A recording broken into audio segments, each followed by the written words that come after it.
Please join me for the Pledge of Allegiance. Yes.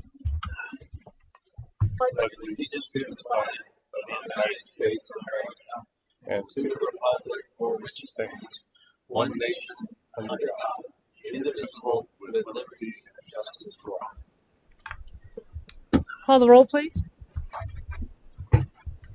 Mayor Bailey? Here. Mr. Bateman?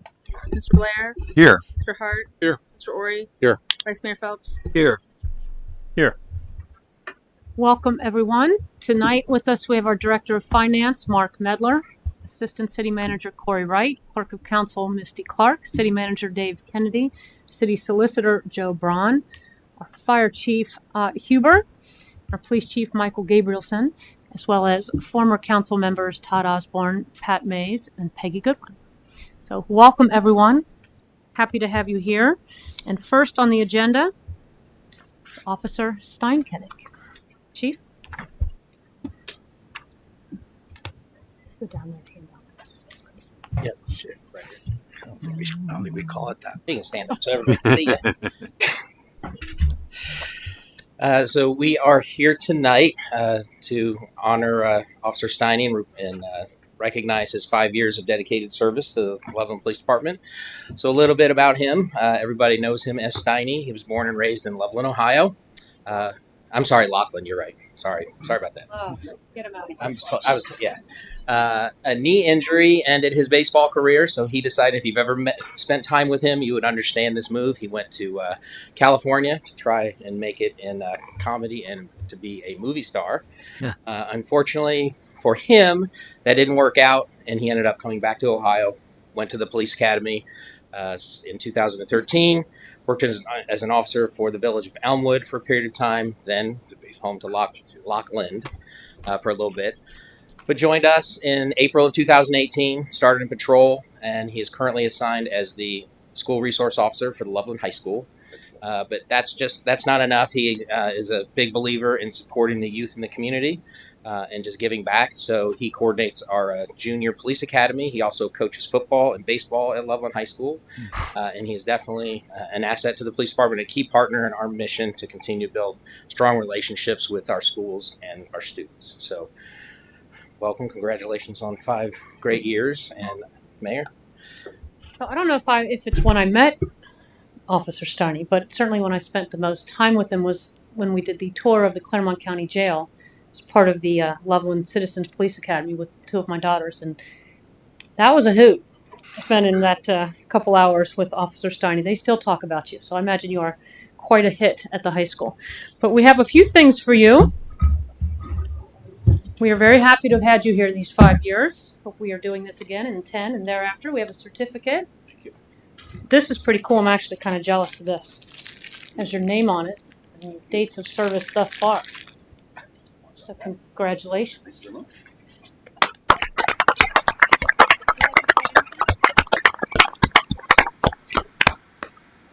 like to say thank you all for serving the community for the last 5 years. It's been a fun ride. Hopefully there's more years to come. All right.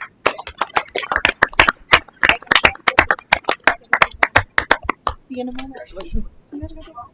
Oh, congratulations. Yes. You know where you're going. Sounds like it's a photo.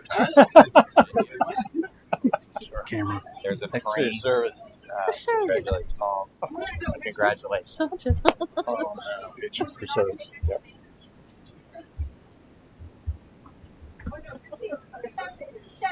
I dressed vacation. Did you? All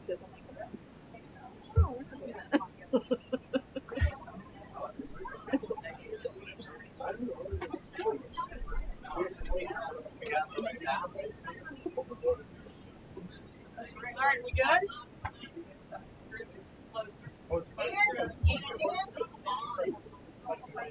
Yeah.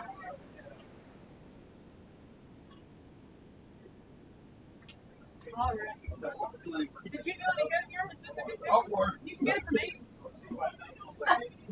I tried to get him in there, but All right, thanks for being here.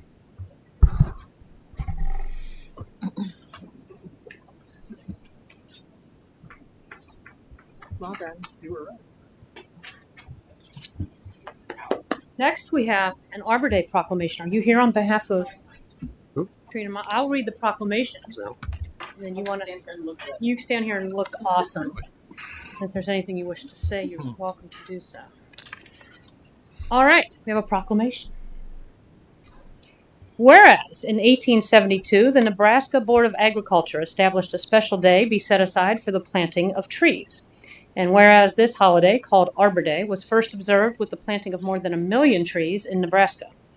Whereas Arbor Day is now observed throughout the nation and the world.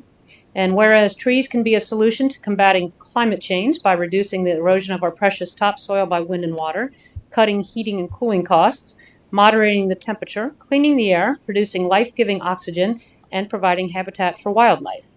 And whereas trees are a renewable resource, giving us paper, wood for our homes, fuel for our fires, and countless other wood products.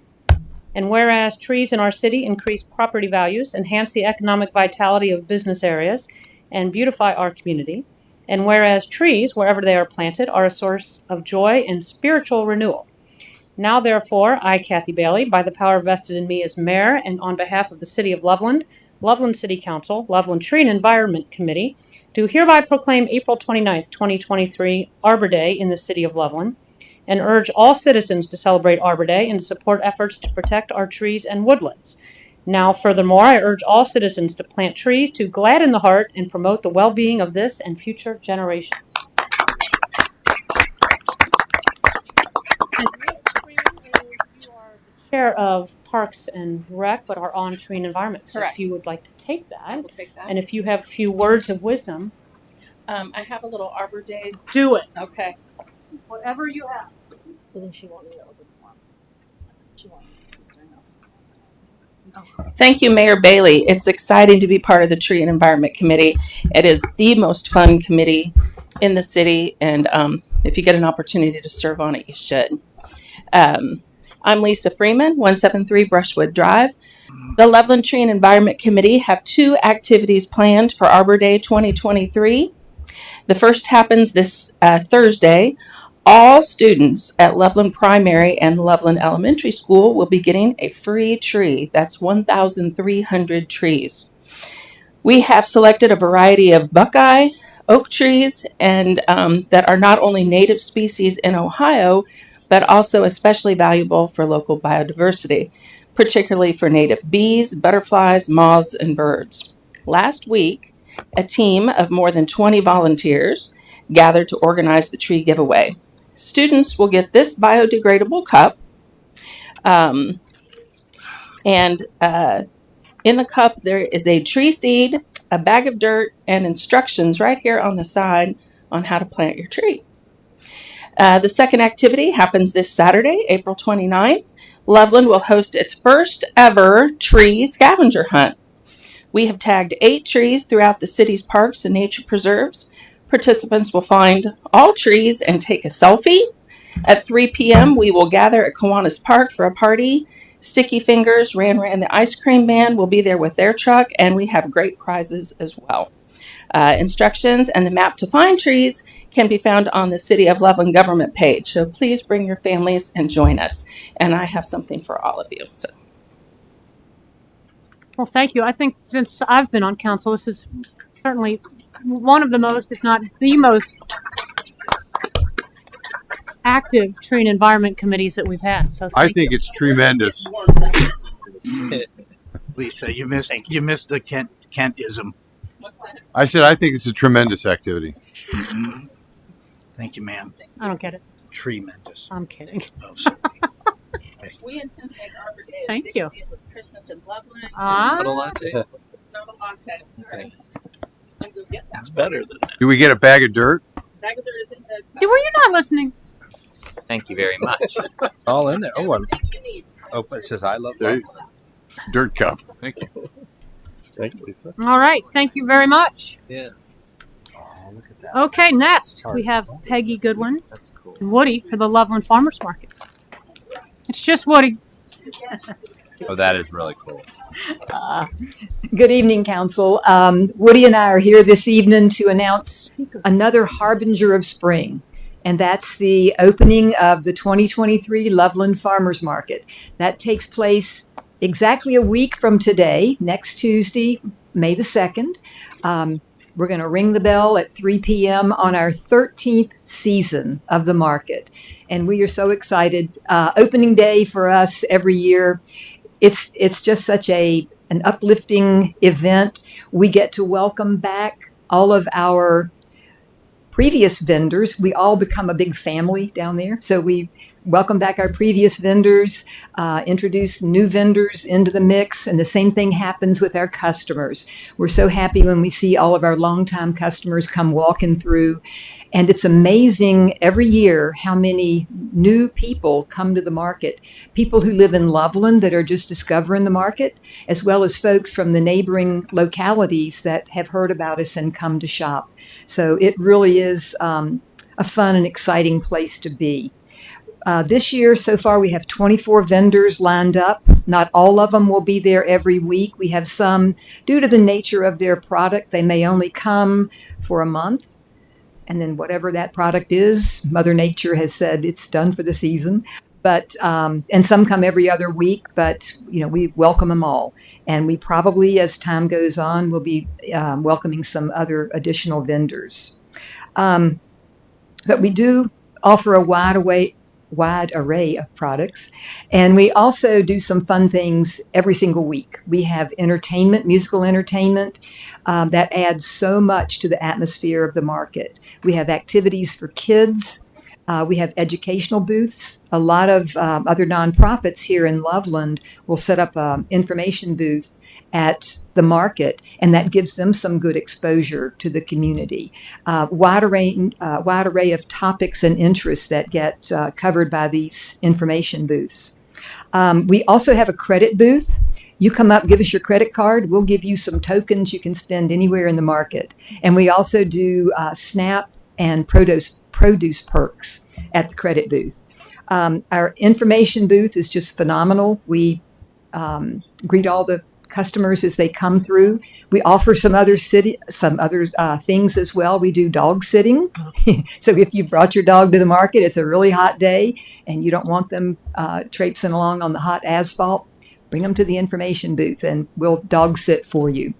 We also offer some drive-up services for some of our clientele who they may have some mobility problems. They drive up, we go take their order, go purchase whatever it is that they want, and away they go. And then we also offer help with people that are trying to juggle pumpkins and kids at the same time. So we'll carry things out to their car for them. We do whatever needs to be done. We just keep it a very friendly, upbeat type of atmosphere, and everybody just loves it. We are fully staffed by volunteers. There are 8 of us who are the management team. Each of us just grabs a chunk of work and we go off and do it. And then another separate group of 10 or 12 people handle the credit booth. They rotate in and out of there every week. So it's very much labor of love for all of us who are involved in it. We average about 600 customers a week who come to the market. And we have a weekly newsletter that goes out, and there are some 1,800 people on that distribution. So our market has grown over this 13 years. The one thing that we need, and it's no surprise to you all, is more parking. That's one complaint that we do hear from our customers, but we deal with it, and we help manage the ins and outs as much as we can. So we're looking forward to a blockbuster season 13. Dave Kennedy has promised us that we're going to have clear skies, warm temperatures for the whole duration. And he even wrote that into the lease this year. So good going, Dave. We so appreciate your support. And Council, we thank you too for the opportunity to set up shop down there in the municipal parking lot. You help us make a lot of folks happy. So we invite everyone here to come down. If you can't make it to opening day, come another Tuesday. We'll be there every Tuesday until October 24th. We're not going till the 31st because that would not be a good day to have a market with kids trying to get out and trick or treat. So it'll be through the 24th. Come visit us. There's something for everybody. We're sure you won't go away empty-handed. You'll find something there for you. So thanks again, and come see us at the market. Peggy, thanks to you and Woody and all the volunteers. It's a beloved part of the city, so we're very happy that you for all the effort that you put in. Thank you.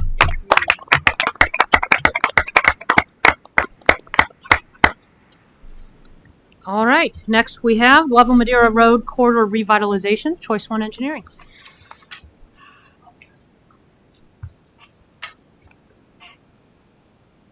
You can just go Mayor ahead and Bill, can I show just them. ask before we go on? Yes. 5B, is that moved? Has it been tabled? Yes. Yes. Sorry. Thank you, sir. Thank you. You couldn't be here tonight. Thank you.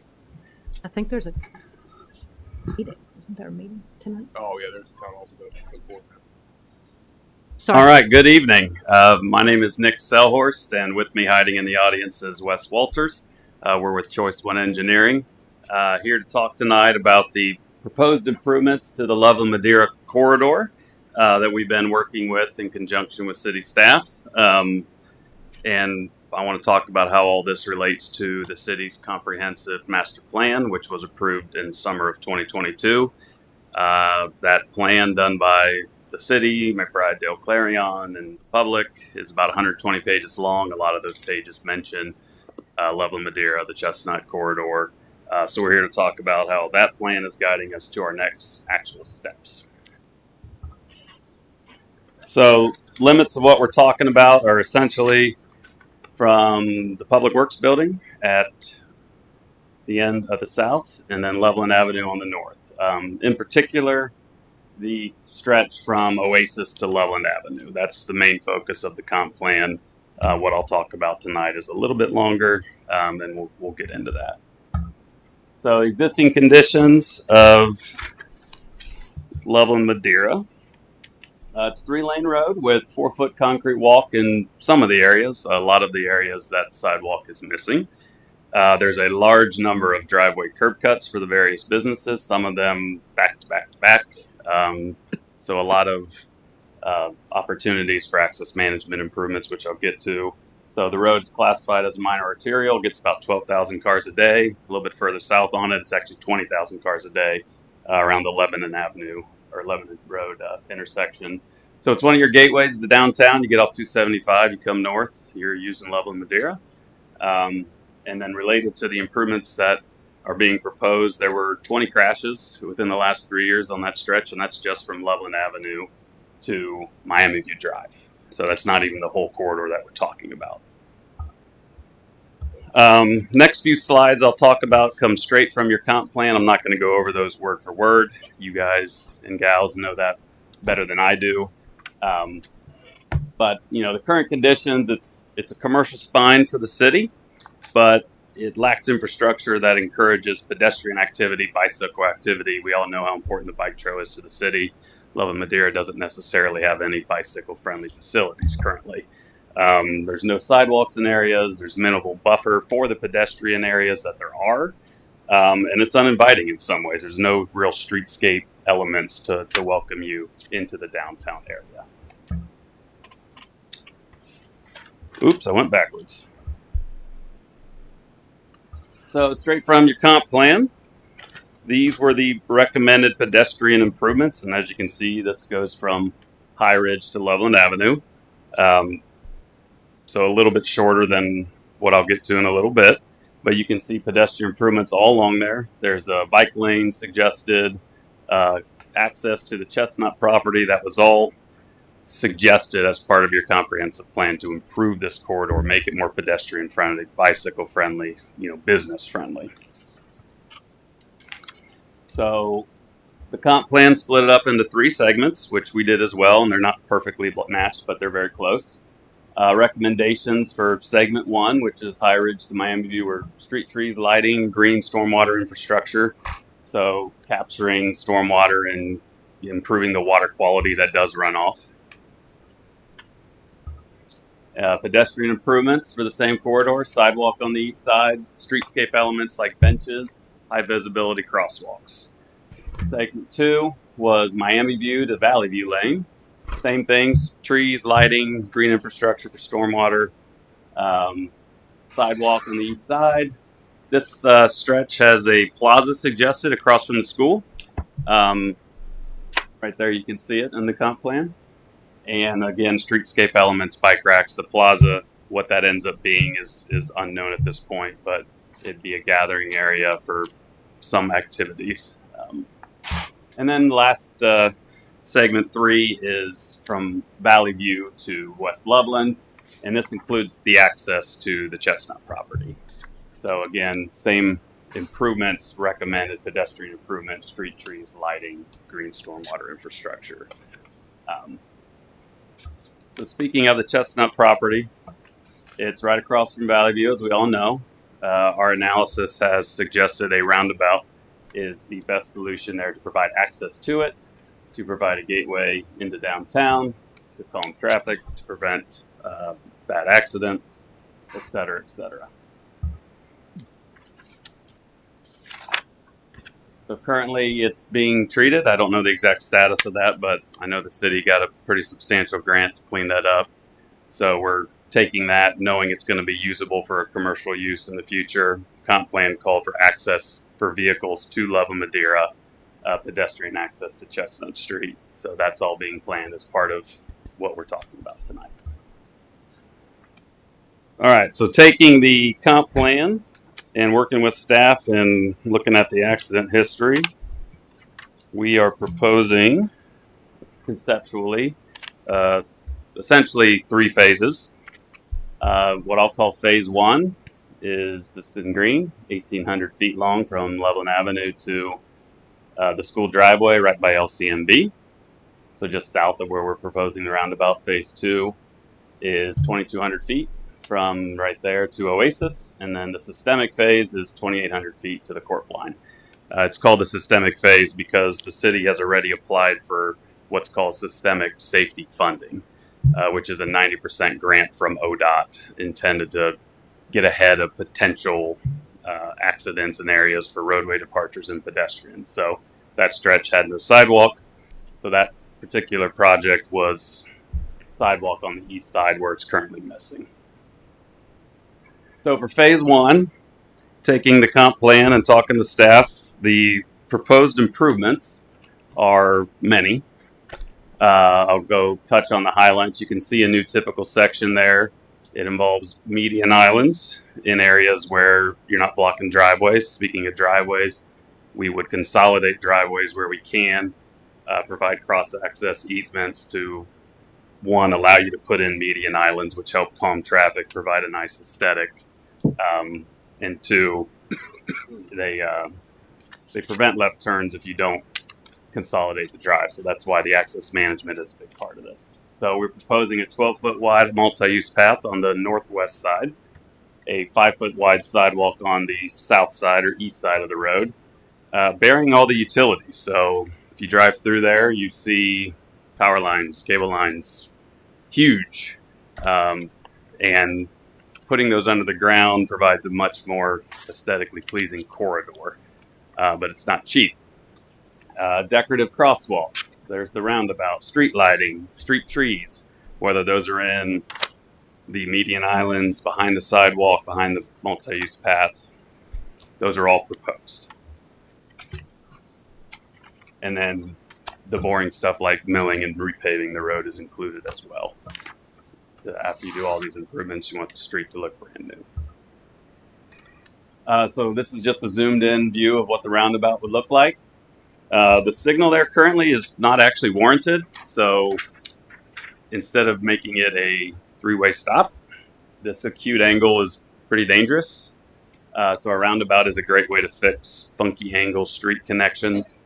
And again, you can put landscaping features in the middle to welcome people to downtown, calms traffic, and if there are reduces accidents, and if there are accidents at a roundabout, you're going like 18 miles an hour, so they're very minor. So it's a proven safety feature and a great way to access the Chestnut property, so it would stub into it, and this project would leave it there. So phase 2 is a lot of the same, but no roundabout. So It is median islands, lighting, street trees, green stormwater infrastructure. I'll get to that in a minute, what that could look like. The plaza's there in orange. How big that ends up being, this is conceptual. We don't know, but there's costs included for that. The sidewalk on one side of the street, the multi-use path on the other, burying all the utilities again, all the way to Oasis. So exactly the same section as phase 1, but this one doesn't have a major intersection where you would have a roundabout. And the systemic phase, so the southern portion, goes from Public Works and has a sidewalk just on the east side. We're not burying utilities. There's really no streetscape elements. This is just getting sidewalk to this area to connect these businesses to High Ridge Apartments, the church, High Ridge Road, all the way down to Oasis. We do have a landscape island proposed that would have a mid-block crossing as you're getting closer to Kroger, because once you get past High Ridge, there's no good way to get across the street. And then we would have a pretty big retaining wall if you're visualizing where that's at, where the creek is. That's quite a drop off. So for the stormwater infrastructure, what that could look like, this is in Batavia. Your drainage in the curb goes straight to a tree well. Tree filters the water, the median, the soil filter the water, so there's less runoff, and what does run off is treated. That's a very common practice. You can put these gates around them or not. That's just an example. And those will be put in as necessary. Some other examples of, median islands with landscaping, lighting, multi-use paths, sidewalk on the side. I put a couple examples here. Kings Island Drive's in Mason, Montgomery Road is in Montgomery, and US 50 is just outside of Terrace Park. So you can kind of see the vibe you're going for and the calming neighborhood feel that these median islands can bring with trees and landscaping and lighting. All right, the fun part. We'll talk about funding. So we are estimating that phase 1 is about $6.5 million, even though it's the shortest phase. Phase 2 is $4.5 million, and the systemic phase is $2 million. So the systemic phase was the longest, but since you're not burying utilities, there's much less. You're only doing one side of the street. It's much less per foot. So that's $13 million. All right. So now that I've scared all of you, we'll talk about how do you pay for major projects like this and actually make it, where you need to acquire right away, where you need to pay millions of dollars to do what you want to do. So OKI, Regional Council of Governments, is the local metropolitan planning organization that you get federal funding from. Currently, there's a call for funding that would be for construction in fiscal year 27. So that seems like a lifetime away, but these large projects require a good deal of planning and work up front. So you as a city are eligible. And there's different pots of money that you can apply for, but this one, STBG, Surface Transportation Block Grant, is meant for roadway improvements. It's got to be in OKI's urbanized boundary. TA is Transportation Alternatives. Us engineers love our abbreviations. These funds require a 20% match, so it's an 80-20 program. And you can apply for multiple if you'd like for STBG, and then one for TA. So the plan would be to apply for STBG and TA for phase 1. So you're applying for both for one project. So Loveland is in the urbanized boundary, barely, so that's good. What you can pay for this thing, you're paying for right-of-way acquisition, utility relocations, construction inspection. Those are all paid for with the 80-20 grant that OKI's programs are for. The only thing the city would pay for 100% on their own is the design. And to mitigate your 20% match on the construction side of things, you can apply for other funding like Ohio Public Works Commission, OPWC, which the city routinely applies for every year. I'm sure you're all familiar with that. These are the types of projects they want to fund. I highlighted the relevant ones for phase 1, geometric improvements, access management, bike and pedestrian improvements. I could have included safety improvements as well. That'll be a benefit to this geometric improvements of the corridor. So here's our schedule. Applications this year are due on June 2nd, which is about 5.5 weeks away. We've done a lot of the upfront work to study the corridor and estimate the cost. The application itself is a spreadsheet that asks a lot of questions like, do you have a comp plan? Do you have, public support, et cetera, et cetera. So a lot of the work's done. So even though it's due in about a month, we have plenty of time to apply for these funds. And that is all I have. I know I crammed in a lot into hopefully 10-ish minutes. I didn't time myself. But if you have any questions, I'd be happy to answer them. And if the questions are too difficult, I'll just have Corey answer them. So, Anybody have any questions? Mr. Hart? I have actually 2 questions. Maybe one is about chronology. How long do you envision this whole process to phase 1, 2, and 3? Envision something like that taking place. if you applied this year for phase 1 and got funded, the soonest it would be built and done is the end of 27. So Phase 1 only. correct. And then what about phase 2 and phase 3? Would that So the systemic phase we already applied for. ODOT said they would get us the results at the end of March. Shockingly, we don't have them yet. But in theory, that could get funded at a 90% paid for. So that could be ahead of phases 1 and 2. Just that sidewalk on the southern end to connect Public Works all the way up to Oasis. that was going to be my follow-up question? Was the phases have to happen in order? They don't. No. Nope. We already applied for the systemic phase. That's why I didn't call it phase 3. Phase 2, you can do budget allowing a year after phase 1, 2, 3 years after. I would envision this whole process taking 8 years. I mean, it's a process. And when you're looking at the money being spent and the grants you need to piece together to pay for them, that's not uncommon. Sure. Thank you very much. Yeah. So you would see us not applying for the second phase until after we've finished the first. That's more of a budget question than anything. Like if you're building phase 1 in 27, you could be designing phase 2 to have ready for 28 if everything fell into place and you had the money to pay for all the engineering, to pay for your portion of the match. It's a big, even with 80% paid for, it's a big ask for your portion. 6.4 million, 20% of that is over $1 million.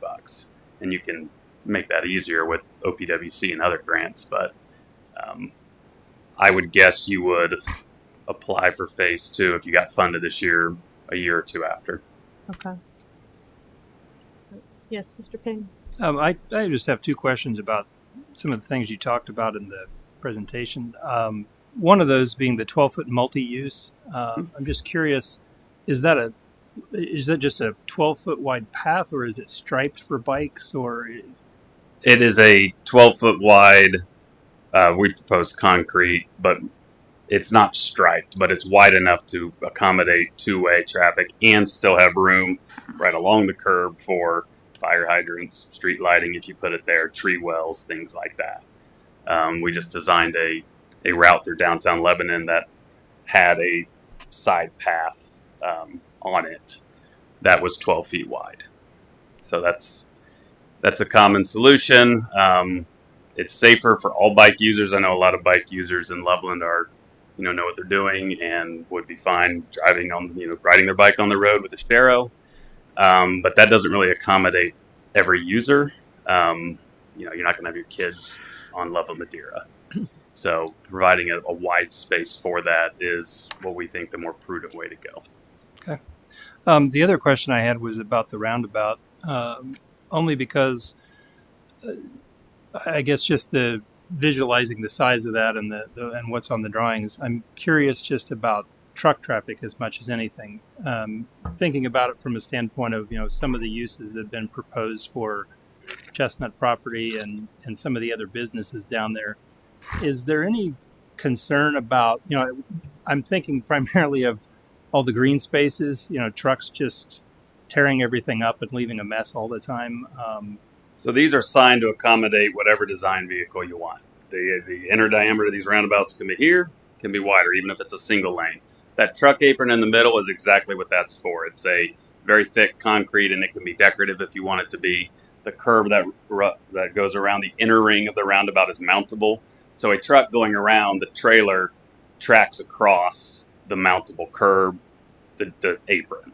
So the trailer is not on the asphalt, but they're designed for that. That's exactly what they're supposed to do. So yes, these are sized to accommodate truck traffic. Exactly what truck would be a discussion and during the nitty gritty design of, do you want the biggest vehicles possible to do this, or maybe slightly smaller? There's a big difference in an industrial use versus a commercial use. Okay, thank you. Yes, sir. Is there any private property acquisition that's built into this? Yes, the grants. These grants can be used to pay a right-of-way consultant to negotiate for right-of-way and to physically purchase property. So the vast majority, you're talking about strip takes at the very front of the properties, right next to the right-of-way, that kind of encroach slightly onto these properties. So for most people, that's the unusable part of their property anyway, because there's building setback requirements, things like that. But yes, that is baked into that number, is purchasing right-of-way. Not knocking down buildings type things, but yes, buying strips of right of way across each property. A permanent easement, it sounds like. Yes, Okay. those would be permanent. Does it include temporary easements too for Yes. construction? Mhm. Okay. Thank you. Yep. Any other questions? All right. Thank you very much for being here. I appreciate Of course. Thank you.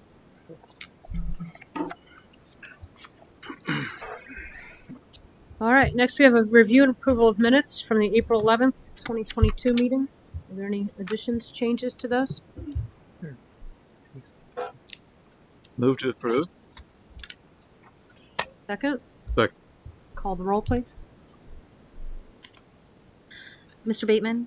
Yes. Mr. Blair? Yes. Mr. Hart? Yes. Mr. Ori? Yes. Vice Mayor Phelps? Yes. Mr. Ping? Yes. Mayor Bailey? All right, next we have a public hearing on Chapter 1313. We had this, we actually read this for the first time at the last meeting and had it discussed. So we can ask questions, but we can do that when we get to the point on the agenda. For now, we just need a motion to open the public hearing. Move to open the public hearing on Chapter 1313 flood damage prevention regulations. Is there a second? Second. Call the roll, please. Mr. Blair? Yes. Mr. Hart? Yes. Mr. Ori? Yes. Vice Mayor Phelps? Yes. Mr. Ping? Yes. Mayor Bailey? Yes. Mr. Bateman? Yes. Motion carries 7-0. And no one signed up. Can we have a motion to close? Move the to meeting? close the public hearing on Chapter 1313 flood damage prevention regulation. Is there a second? Second. Call the roll, please. Mr. Hart? Yes. Mr. Ori? Yes. Vice Mayor Phelps? Yes. Mr. Ping? Yes. Mayor Bailey? Yes. Mr. Bateman? Yes. Mr. Blair? Yes. Motion carries 7-0. All right, next we have a second reading of several ordinances. You want to read the first ordinance, please?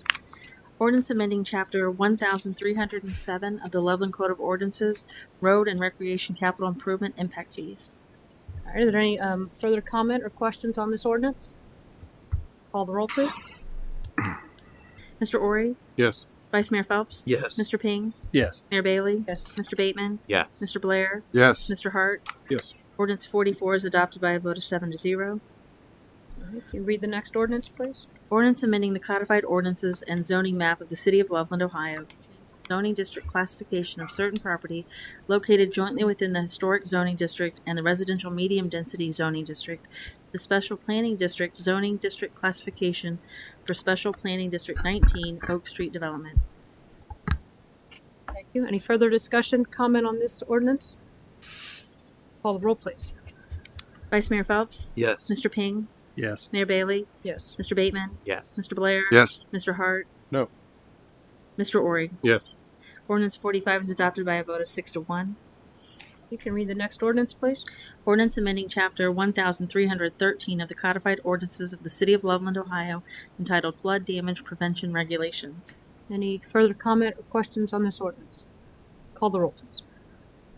Mr. Ping? Yes. Mayor Bailey? Yes. Mr. Bateman? Yes. Mr. Blair? Yes. Mr. Hart? Yes. Mr. Ori? Yes. Vice Mayor Phelps? Yes.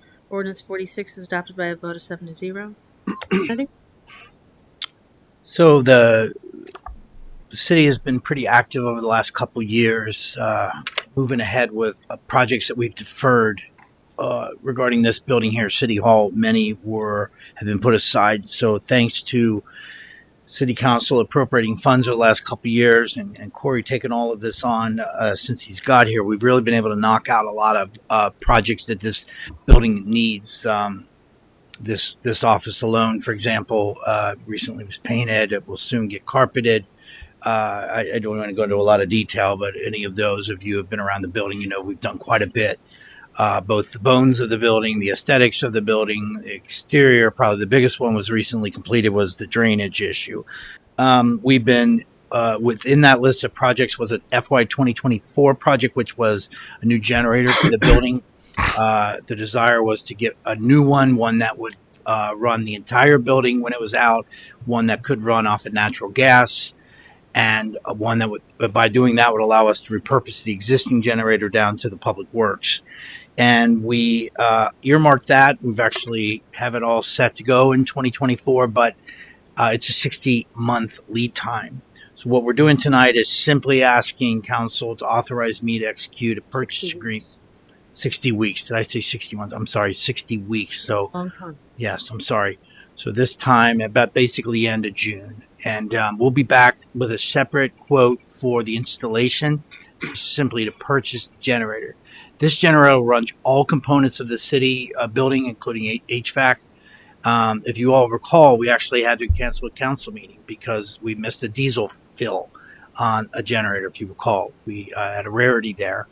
This one, per Corey's recommendation, we're actually going to move it to the side of the building, east side of the building, which will allow us to make a direct run to the natural gas tap in. This will be an endless supply, and it will be a real improvement for this building's operations. Outside of that, it's $56,433 for the purchase of the generator. It would be in the FY 2024 budget. It'll pretty much be one of the sole projects outside of the roof work that Corey's working on for this building in the 2024, because we've knocked out so many other projects. So at this point, the way we've worded this is we're simply moving forward, to preserve that price. We're pretty sure that the price is going to go up, and we're just waiting and waiting and waiting. So this is nothing more than allowing us to move forward with the ordering. All right. Any comments or questions? Yes, Vice Mayor. Mr. Kennedy, I mean, this is by no means a luxury item. I assume it's a necessary item for the city. I've never really kept count of the amount of times we're out, how many times we come in. You can tell it's been running. But no, this is the hub. This is where a lot of it goes on a regular basis.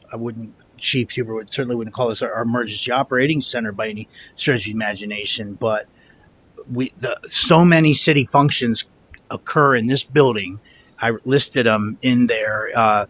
Our administrative, our financial, building and zoning, economic development, utility billing, human resources, income tax services are all ran from this building. I think we made a commitment to stay put, and we've made improvements there. I think having an endless power supply is a necessity, and having one that doesn't require diesel trucks to remember to fill us up is a good move. Taking it to Public Works is a more natural location. They have diesel fill up anyways on a regular basis for their equipment and so on and so forth. So it's not a luxury by any means. Any other questions or comments? Read the resolution, please. Resolution authorizing the city manager to execute an agreement with Buckeye Power Sales for the gas generator. Any comment on the resolution? Call the roll, please. Mayor Bailey? Yes. Mr. Bateman? Yes. Mr. Blair? Yes. Mr. Hart? Yes. Mr. Ori? Yes. Vice Mayor Phelps? Yes. Mr. Ping?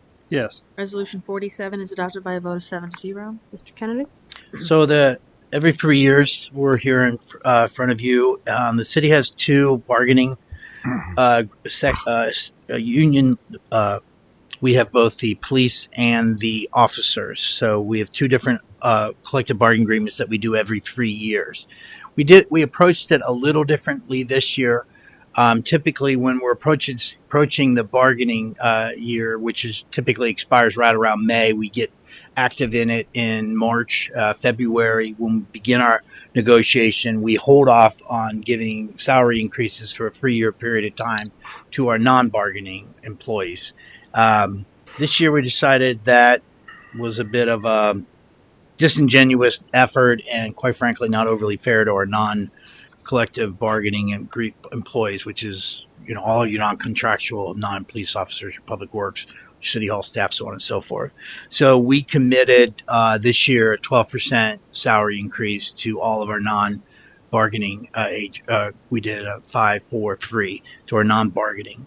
So we knew going in that we sort of set the trend for what the minimum number would be. So once we got our notices to negotiate, which is from the state of Ohio, we worked through relatively quickly some of the minor details, some that the unions requested, some that the city staff requested, and worked our way through those pretty quickly.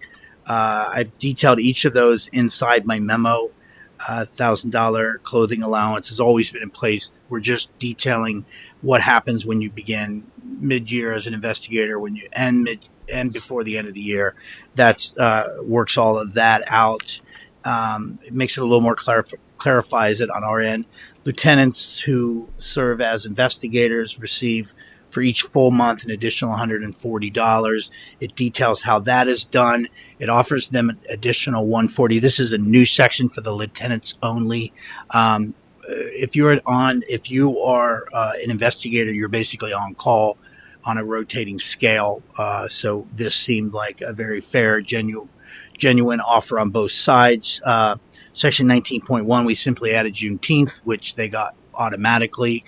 Juneteenth was added by City Council in 2022. That was added formally to 19.1. There was some regarding, Mark had asked for some language regarding how holidays are compensated. This actually is almost a direct result to us switching to Paycor and the way payroll is reporting. There's no fiscal impact of that at all. 25.5, simply, there's more elements to a gun. I don't know if you know this, but when a police officer goes for the formal retirement, he can purchase his duty weapon. This was just clarifying that all components, sights, weapon mounted lights, all that would come with it. That's just standard for $1. So when we began into the wages, we felt it was fair and on the city's behalf to extend the same 12% over the 3 years that we gave to the non-bargaining. That was what we had reached out to the officers and to the lieutenants. The only amendment that we made is that we allowed the disbursement of that to be broken down into different variables. We're going to front end it and go lower. You want to end, vary that variables. So what we all ended up doing, it was knowing that 12% was the baseline. We went with officers and lieutenants requested 822. So this is 18 pay periods for the rest of this year and then goes for the next year. So we budget for it in all future years. We know that we're pretty front ended it to finish off this year and a portion of next year, and then it'll go to 2-2 for the final 2 remaining years of the collective bargaining agreement. It is very difficult for me to give you the actual dollar amount. There's just so many different factors that we don't know and we do know. But what I was able to do, we know what the pension contributions are. We know what the Medicare. We don't know about the overtime. We don't know about the turnover rate. So what I did give you was I picked 4 random wages. The top 2 are the sort of bottom and the top of officers. The other 2 are the bottom and the top for lieutenants, and gave you what the hourly rate is to the left there, and then what an 8%, what the hourly increase is, and you can see how that changes. And obviously, it has a much lesser impact on the city over the final year 2 and year 3. And then they'll be back in 2026. The April 27th, 26 is when the current collective bargaining agreement. Part of this is what we do when we look at this, and they do it, the bargaining unions do it, and we do it, is how do we compare with our comparable cities? That's Montgomery, Madeira, and so on and so forth. And that is sort of the testament that we try to do there.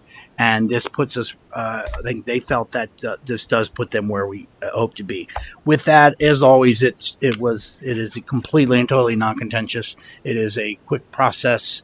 It is, we went for years. We did not have Joe Braun helping us with these.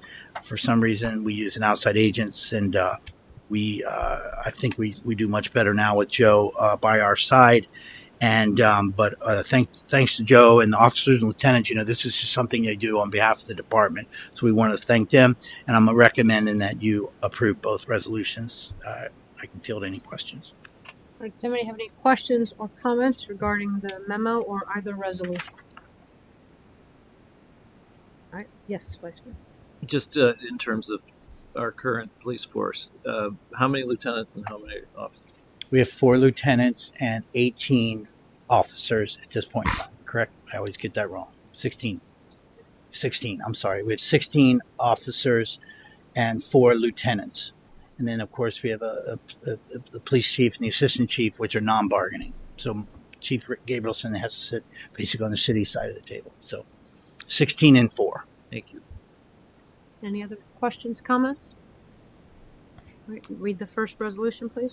Resolution authorizing the city manager to enter into a collective bargaining agreement between the City of Loveland and the Loveland Police Association, representing the patrol officers of the City of Loveland. Call the roll, please. Mr. Bateman. Yes. Mr. Blair. Yes. Mr. Hart. Yes. Mr. Ori. Yes. Vice Mayor Phelps. Yes. Yes. Mayor Bailey. Yes. Resolution 48 is adopted by a vote of 7-0. All right, read the next resolution, please. Resolution authorizing the city manager to enter into a collective bargaining agreement between the City of Loveland and the Loveland Police Association, representing the police lieutenants of the City of Loveland. Call the roll, please. Mr. Blair. Yes. Mr. Hart. Yes. Mr. Ori. Yes. Vice Mayor Phelps. Yes. Mr. Ping. Yes. Mayor Bailey. Mr. Bateman. Yes. Resolution 49 is adopted by a vote of 7-0. Mr. Wright. Thank you, Mayor Bailey. Have an ordinance before you, a couple of minor changes to Chapter 351, and I discussed these with Mr. Phelps, who's the chair of the Law and Ordinance Committee. So this is just more of a tweak. It's not really a wholesale rewrite of that ordinance. It does a pretty good job for us. But really, one of the issues is we have on-street parking in many of our residential areas, and it's sort of a limited. It's a limited good in that sense, and the demand is somewhat inelastic in that. And currently, our ordinance does not have any provision to limit the amount of time that people can monopolize those parking areas. And so, one of the worst things I experience in my career is if somebody calls you looking for help for a quality of life issue, and you can't help them because you don't have any provision to help them. That this is something that I think we can do to improve quality of life. So, many communities have time, manner, and place restrictions on parking because on-street parking is a somewhat limited good and because the demand isn't elastic in that. Our ordinance has a couple of provisions. We already established time, manner, and place restrictions on loading zones. We have time, manner, and place restrictions on recreational vehicles parked in the front yard, in the driveway. And so what we are proposing, and I've been working with the solicitor and the police chief in this, what is an excessive period of time? And so we looked at, what other communities do. I can tell you in my prior community, it was 48 hours. I know a lot of communities, it's either 24 or 48 hours. I think that's overly burdensome and restrictive for the residents. So we looked at what's a long weekend. Well, a long weekend is 72 hours. So a resident could theoretically park on a Friday evening and then come back, and have through Monday to move that. So there's a few changes here. We would add an hour limitation of 72 hours. And again, this is complaint driven. We, in talking with the police chief, we want to be able to respond to complaints. We don't want to be out looking for parking people that are violating the ordinance. Similarly, we want to clarify that if you park in any manner that violates the ordinance, that is a violation of the chapter.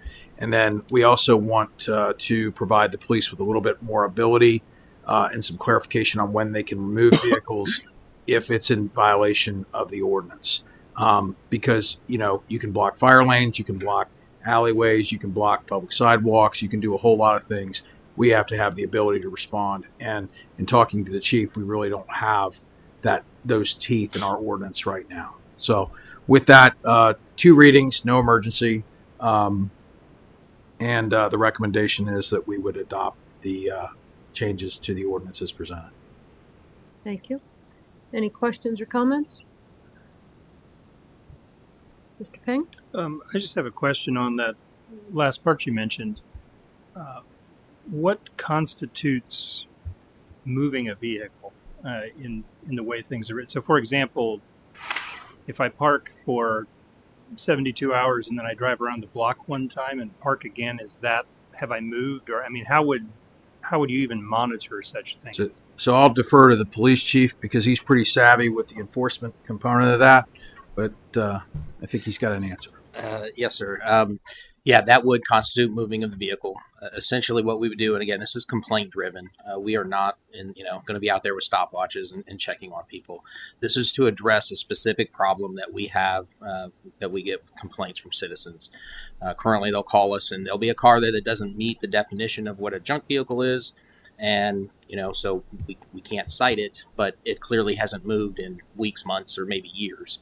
So this would allow us to essentially mark the vehicle. There's a way that we can do that. There's a couple different ways we can do it. We can chalk the tires outside. We can't touch the vehicle. There are apps out there that where you can take a picture of the valve stems on the car and where those are. They're orientated.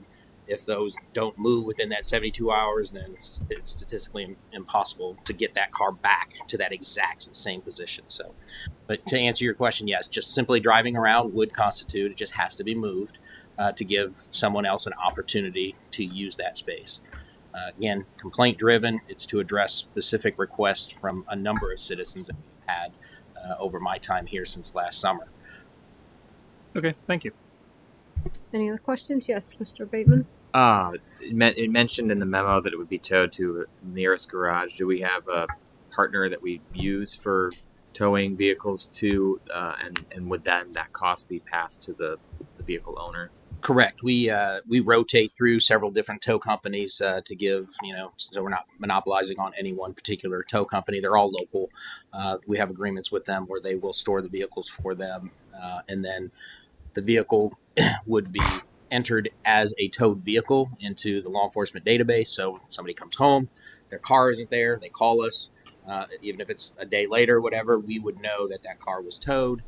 We would then let them know if there was a citation to be issued, they would be issued the citation. Or if it was just release, or, we would release the car to them, they would go get it from the impound yard, pay the tow fees.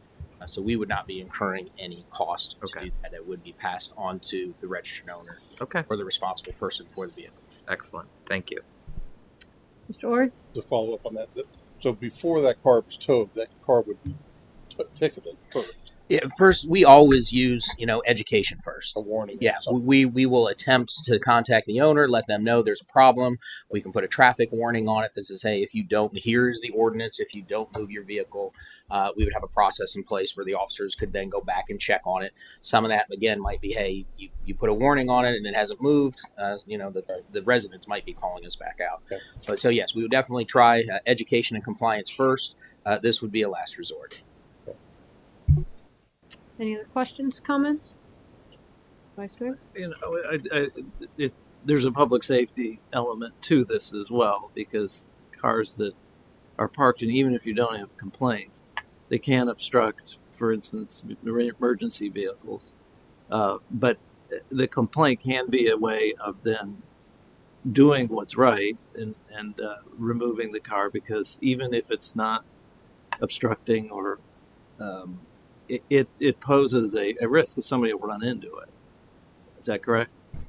Yes, sir. And obviously, the street varies, but I can tell you that there are streets here that if what would be just not a commercial vehicle is parked there, but SUVs are very large, and then they're completely with the current ordinance being parked near a corner. There's we can't move it based on that. If one of the large fire trucks needed to get down there in the emergency, but then we're already too late. They need to get down there so they can't make that corner. By the time we get a car out there, a tow truck out there, things like that. So yes, things like that. Again, the majority of it would be complaint driven, or it might be from the firefighters as they're driving around. If they see a car that, hey, we can't make this corner because of that car and it's been parked and hasn't been moved. Again, that would be complaint driven, and that would be based on public safety. But again, we would follow this same process. If it's an immediate emergency, our ordinance allows us currently to remove that. But these are for more of those long-term issues that, the cars are parked there, they're maintaining the registration on them, but clearly they are not moving. All right. Any other questions, comments, Mr. Blair? Chief, approximately what is the current bail for a towed vehicle? I would actually have to get back to you on that, unless Mr. Braun could speak to that. For anything outside of crashes, the ordinance, the ORC actually supplies a minimum and a maximum that can be charged. I'm not sure exactly what is off the top of my head. Mr. Braun might be able to. Yeah, there's definitely a schedule that they have to follow in the ORC on that. Is that per municipality or is that statewide? Statewide. Okay. Statewide, for the actual tow, they can charge so much for the tow, and then for the storage, there's so much per day. Mm-hmm. So one tow company can't be charging $20 a day, and another one's charging $75. There's definitely a schedule. Okay. That is an industry standard. Thank you. Mm-hmm. Any other questions, comments? All right, this is the first reading only. We'll go ahead and read the ordinance. Ordinance amending Chapter 351 of the Codified Ordinances of Loveland, Ohio. Thank you. Mr. Medler. Thank you, Mayor. The city's new budget software is being split between various funds and departments. Council previously approved the purchase, but utilizing the council account line requires a motion and approval. That's what we're asking for today. All right, so you're asking for a motion consistent with this memorandum. Someone care to make that motion? I move that we approve the budget software expenditure. All right, so $1,152. I'm sorry, $1,152.38. Thank you. Is there a second? Second. Call the roll, please. Mr. Hart? Yes. Mr. Ori? Yes. Vice Mayor Phelps? Yes. Mr. Ping? Yes. Mayor Bailey? Yes. Mr. Bateman? Mr. Blair? Yes. Motion carries 7-0. Mr. Kennedy? Tonight is the April, under Council Manic, tonight is the April 25th, 2023 update on City Council goals. Corey and I are going to share these, so I'm going to go through mine relatively quickly. Under traffic and parking, City approved co-sharing the cost of the GPS preemptions with Sims Township. That will completely officially take care of every traffic signal that's within or adjacent to the city boundaries.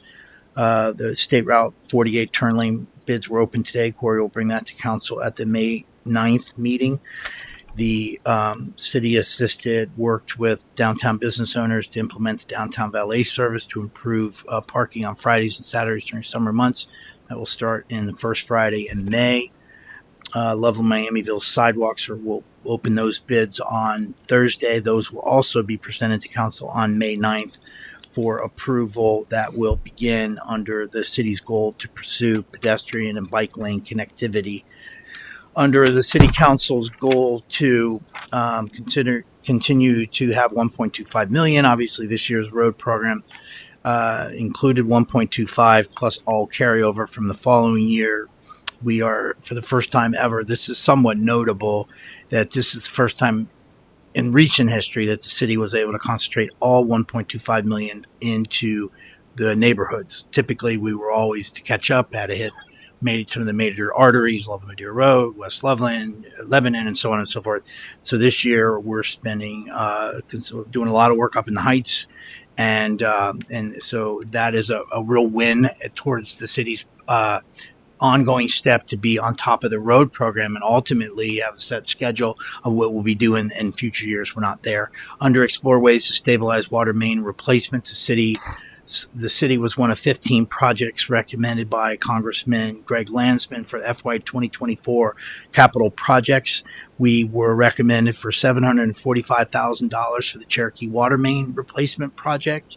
It is fairly likely that we will be funded for that. I will add that the city's local match will come from the WMR fee, so we will do the next largest water main replacement project without having to secure any debt funding because of the WMR fee under enhanced public relations. This is all Krista.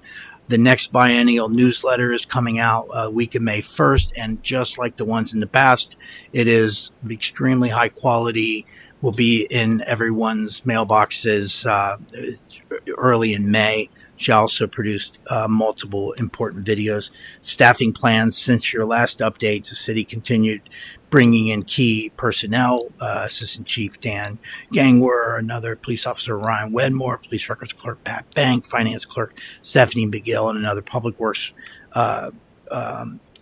employee Ryan Singleton.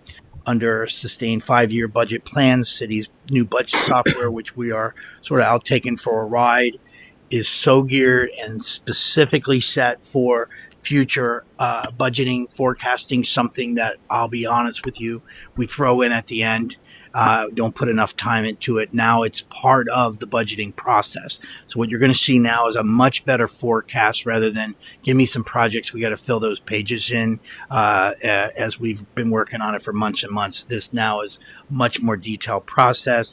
Chief Gabrielson can update you on ensure new technology. I would say the budget software is part of that, but also the flock automatic license plate readers as we join our neighbors. We're fully functional, correct, Chief, and off and running. Yes, I know sir. you've been fielding calls on that, and if you wanted to add anything on that, on the flock. No, they're definitely a valuable tool. There's a learning curve with it, but our investigators access it. And again, anybody can go online through our website and see exactly how we're using it, the number of times we're using it, and the reasons we're using it. And just so you know, we did not touch on Loveland Madeira Road. That's a key council goal, but we figure that was covered with Choice One's presentation. Now, Corey is going to touch on the other remaining ones that have had activity. We've not done a SID yet. I apologize. I just need to jump into that. I really do think it's valuable. It showed itself value. I think it would have been valuable during the when we talked about the valet service, when we struggle with how, God bless Gina, she's out there trying to get some money from the downtown business owners, and they're all doing hard to contribute. The SID would have been that mechanism that would have funded that. So with that, I'm going to turn it over to Corey. Thank you, Mr. Kennedy. So with regard to the council goal of the bridge, the regional leader in the bridge, obviously council awarded the first part of that for this year. Burgess Snipe is now underway, TEC. I actually spoke to Ed Williams today. They may mobilize and start counts in the next couple of weeks, which is great because we'll have the influence from the warmer weather. School we'll get a good snapshot of what's actually happening. So that is now underway, and work will sort of continue to trickle in throughout the year. With regard to I'm trying to find my green here. I actually got the color right on this. Green, the Chestnut Street property, Buckeye Elm will probably remobilize at the site now that the groundwater injections are all completed. We've put almost 90,000 gallons of groundwater treatment into the ground. Now monitoring commences. They have a couple more wells they have to set, monitoring wells, and then we'll start the monitoring process. Buckeye Elm will be back to, they've sorted most of the waste. They've done some over excavation of some lead impacted soils, and everything's going as per the remediation plan. So things are continuing in that regard. With regard to the fire station, I've been working very closely with Chief Huber and the design team there. The design is coming along very nicely. The programming is now more or less done. We've been moving puzzle pieces around inside the building envelope. The design is very attractive, and we hope to bring that to council I would say midway through second quarter of this year. We got a couple other things we have to do. We have to do geotechnical suitability. We've got to do a third-party review. I actually had some communication with Dan Montgomery, who's the lead with MSA today on that. So that project continues to really pick up speed.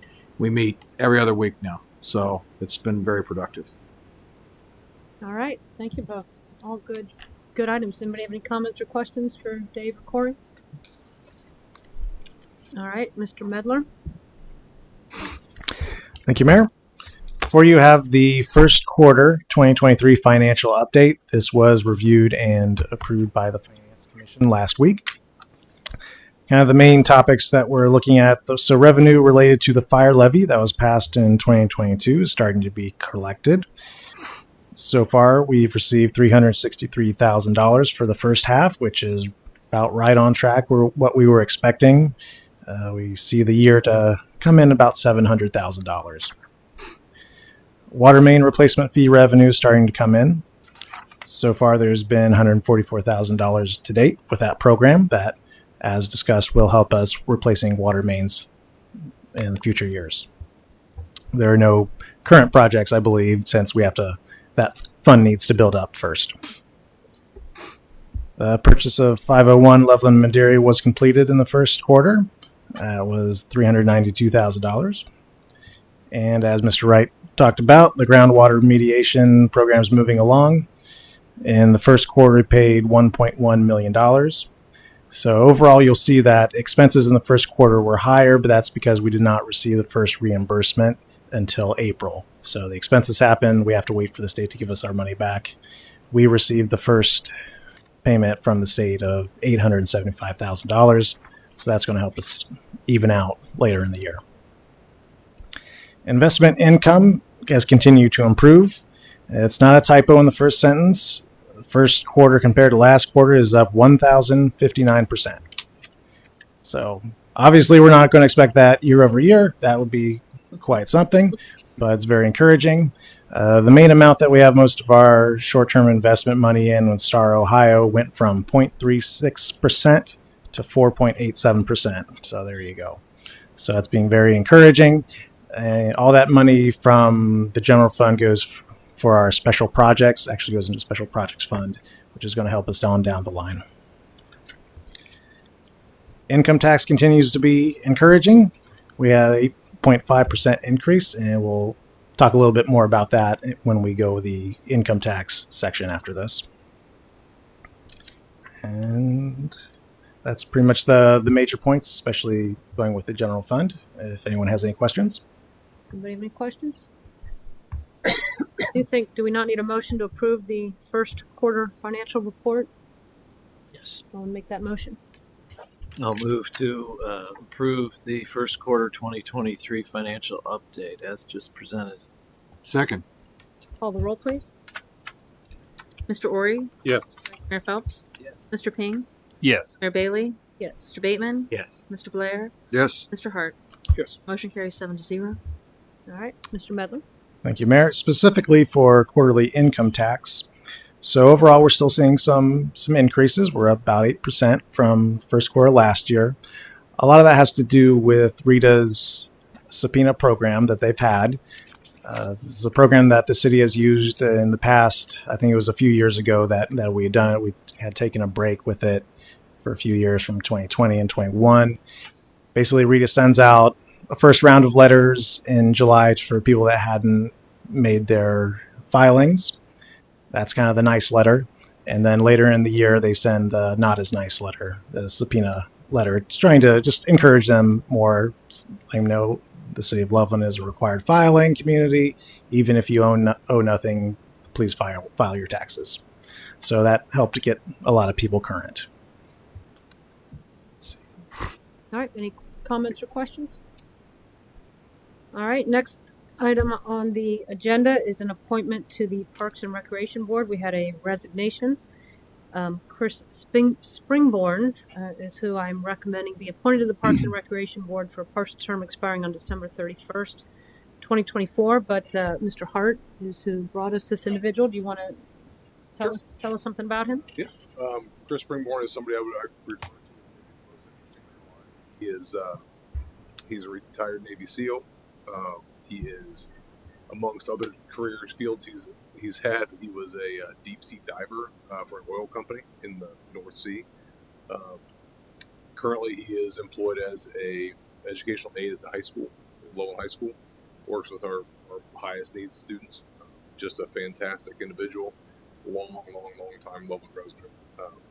Very invested in our parks and recreation. Walks his dogs all over the place. Uses the new dog park a ton. So a great fit for our recreation board.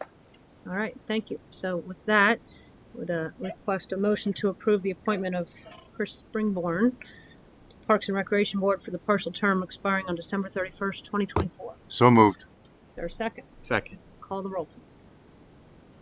Vice Mayor Phelps, Yes. Mr. Ping, Yes. Mayor Bailey, Yes. Mr. Bateman, Yes. Mr.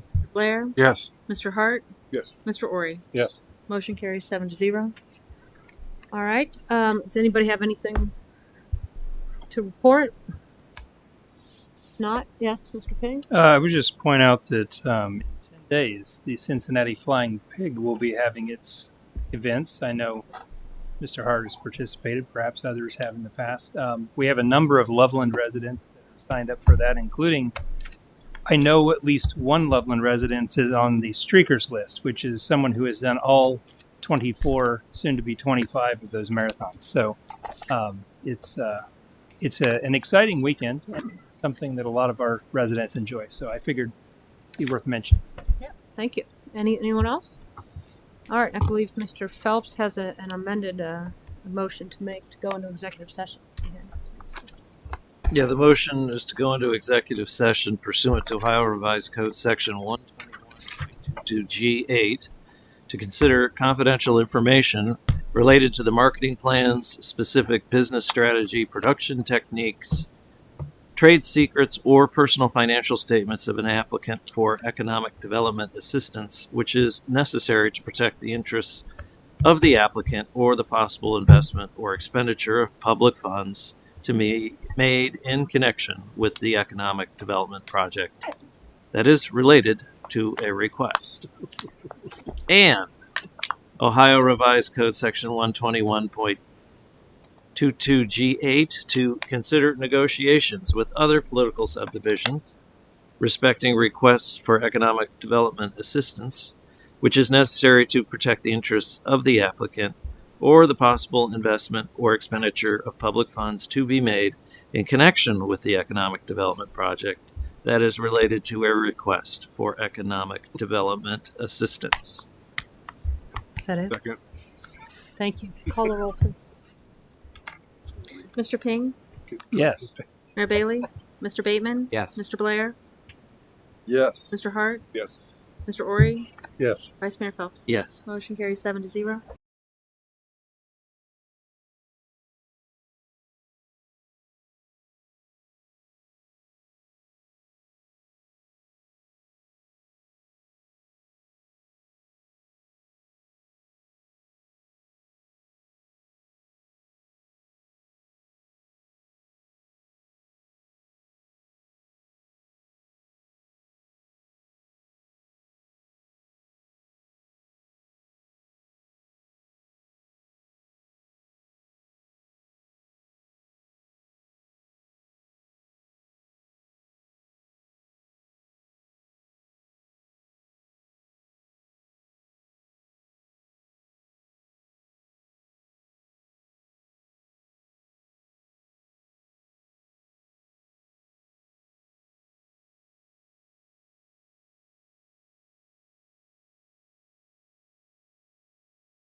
All right. Can we have a motion to adjourn? Move to adjourn. Is there a second? Second. Call the roll, please. Mayor Bailey? Yes. Mr. Bateman? Yes. Yes. Mayor, Mr. Hart? Yeah. Mr. Ori? Yes. Vice Mayor Phelps? Yes. Mr. Ping? Yes. Yes. Motion carries.